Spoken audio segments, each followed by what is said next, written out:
అందరికీ నమస్కారం. ముందుగా ఈ వీడియోకి ఒక లైక్ కొట్టి మన ఛానల్ని సబ్స్క్రైబ్ చేసుకోండి. మనలో చాలామంది ఎప్పుడు పడితే అప్పుడు తలస్నానం చేస్తూ ఉంటారు. కానీ కొన్ని వారాల్లో పొరపాటున కూడా తలస్నానం చేయకూడదని వేద పండితులు సూచిస్తున్నారు. 99% మందికి ఈ విషయాలు తెలియకపోవచ్చు. కాబట్టి ఈరోజు వీడియోలో ఏ రోజు తలస్నానం చేస్తే మంచి జరుగుతుంది, ఏ రోజున తలస్నానం చేయకూడదు, నీటిలో ఏ వస్తువులు వేసుకొని తలస్నానం చేయాలి, ఇలా ఎన్నో ముఖ్యమైన విషయాల గురించి ఈ వీడియోలో తెలుసుకుందాం. ముందుగా ఈ వీడియోకి లైక్ కొట్టి జై శ్రీరామ్ అని కామెంట్ చేయండి. మనలో చాలామంది ఆదివారం వచ్చిందంటే చాలు తలస్నానం చేసేస్తారు. కానీ ఆదివారం తలస్నానం చేయకూడదు. ఆదివారం తలస్నానం చేస్తే చర్మ సౌందర్యం తగ్గుతుందట. అలాగే ఆరోగ్యపరంగా కూడా ఆదివారం తలస్నానం చేస్తే శరీరంలో వేడి పెరుగుతుంది. అలాగే లక్ష్మీ కటాక్షం తగ్గి అనవసరపు ఖర్చులు పెరుగుతాయని నమ్మకం. కాబట్టి ఆదివారం ఎప్పుడూ కూడా తలస్నానం చేయకండి. కానీ అత్యవసరంగా ఆదివారం తలస్నానం చేయాల్సి వస్తే నీటిలో ఒక ఎర్రటి పుష్పాన్ని వేసి తలస్నానం చేయండి. ఎలాంటి దోషం ఉండదు. కానీ సోమవారం తలస్నానం చేస్తే చాలా మంచిది. చంద్రుడు సౌందర్యానికి కారకుడు. కాబట్టి సోమవారం తలస్నానం చేస్తే మీ ముఖంలో కాంతి పెరుగుతుంది. ముఖ్యంగా ఎక్కువ టెన్షన్ పడేవారు సోమవారం తలస్నానం చేయండి. మానసిక ప్రశాంతత కలుగుతుంది. సోమవారం చేసే తలస్నానానికి అకాల మృత్యు దోషాలు కూడా తొలగిపోతాయి. అయితే సోమవారం తలస్నానం అందరికీ శుభమే, కానీ పుత్ర సంతానం ఉన్న తల్లులు సోమవారం తలస్నానం చేయకూడదని అంటారు. అలాగే మంగళవారం ఎట్టి పరిస్థితుల్లోనూ తలస్నానం చేయకండి. మంగళవారానికి అధిపతి కుజుడు. కాబట్టి మంగళవారం తలస్నానం చేస్తే మీ ఆయుష్ తగ్గిపోతుంది. ఎవరైనా మంగళవారం తలస్నానం చేస్తే వారికి కోపం కూడా పెరిగిపోతుందట.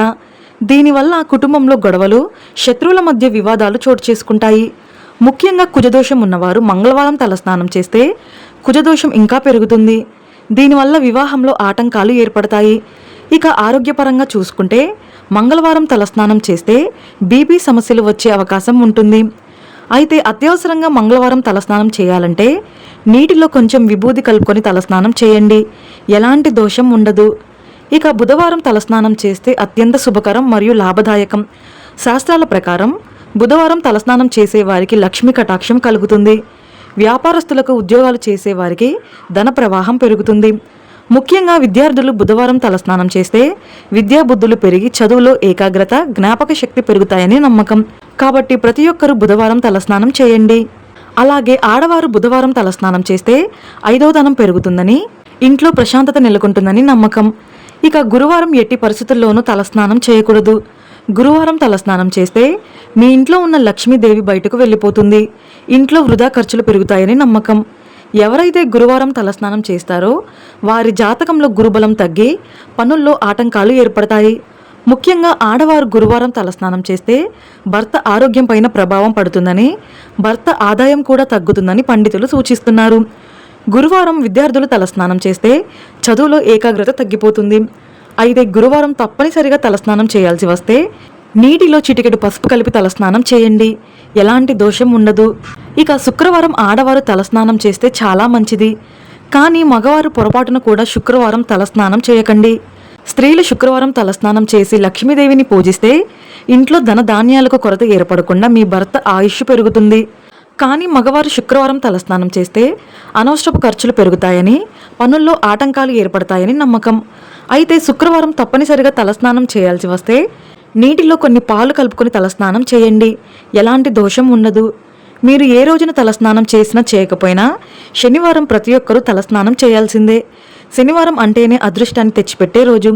శనివారం తలస్నానం చేస్తే మీ ఆయుష్ పెరుగుతుంది. అలాగే కీళ్ళ నొప్పులు, నరాల బలహీనత సమస్యలతో బాధపడేవారు ప్రతి శనివారం శరీరానికి నువ్వుల నూనె రాసుకొని స్నానం చేస్తే అనారోగ్య సమస్యలన్నీ తొలగిపోతాయి.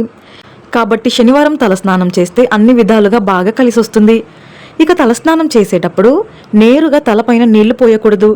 దీనివల్ల మెదడులోని నరాలు దెబ్బతినే ప్రమాదం ఉంటుంది. మొదటిగా పాదాలు, తర్వాత మోకాళ్ళు, భుజాలు తడిపాక చివరిగా తలపైన నీళ్లు పోయాలి. అప్పుడే ఆరోగ్యానికి మంచిది. ఇక సాయంత్రం 5 నుండి 7 గంటల మధ్యలో అంటే ప్రదోష కాలంలో స్నానం చేయకూడదు. దీనివల్ల మీ ఇంటి సంపద హరించుకుపోతుంది. ఇంట్లో స్నానం చేసేటప్పుడు నీటిలో ఏ వస్తువులు వేసుకొని స్నానం చేస్తే ఎలాంటి శుభ ఫలితాలు కలుగుతాయో తెలుసుకుందాం. ఆదివారం స్నానం చేసేటప్పుడు నీటిలో ఎర్రటి పుష్పాలు వేసుకొని స్నానం చేయండి. దీనివల్ల మీ జాతకంలో సూర్యబలం పెరిగి ఆరోగ్యాలు అష్టైశ్వర్యాలు కలిసొస్తాయి. అలాగే సోమవారం నీటిలో కొన్ని పచ్చిపాలు వేసుకొని స్నానం చేస్తే మానసిక ఆందోళన తగ్గి ప్రశాంతత కలుగుతుంది.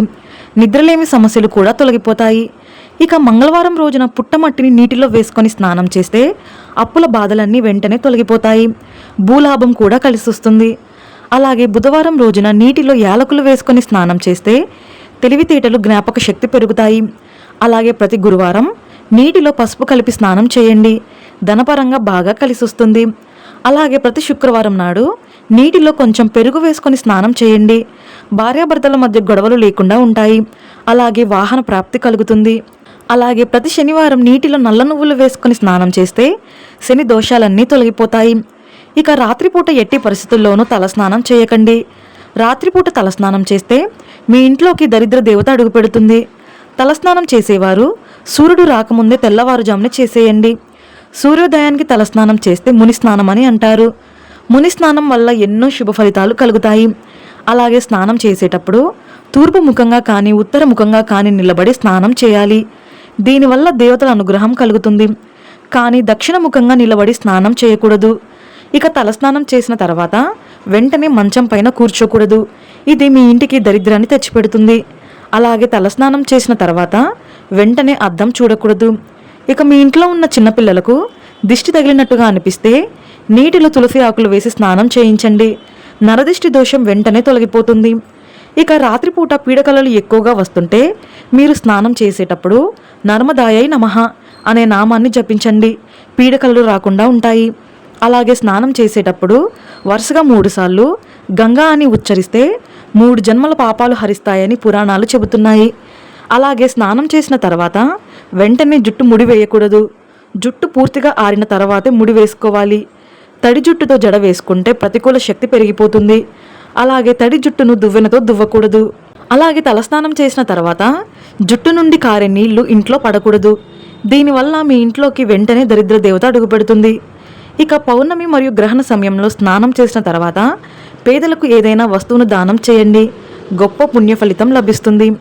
ఇక మనలో చాలామంది నలుపు రంగు వస్త్రాలను ధరిస్తారు. కానీ తలస్నానం చేసిన తర్వాత నలుపు రంగు వస్త్రాలు ధరించకండి. దీనివల్ల మానసిక ప్రశాంతత లోపిస్తుంది. అలాగే స్నానం చేసిన తర్వాత చినిగిన బట్టలు ధరించకూడదు.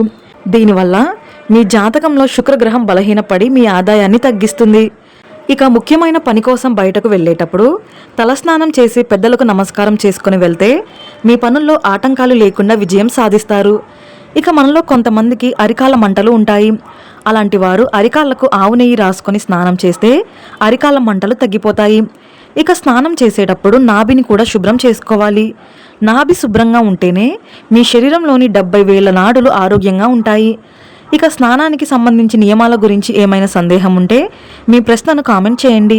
ఈ వీడియో మీకు నచ్చితే లైక్ చేసి సబ్స్క్రైబ్ చేసుకోండి. జై శ్రీరామ్.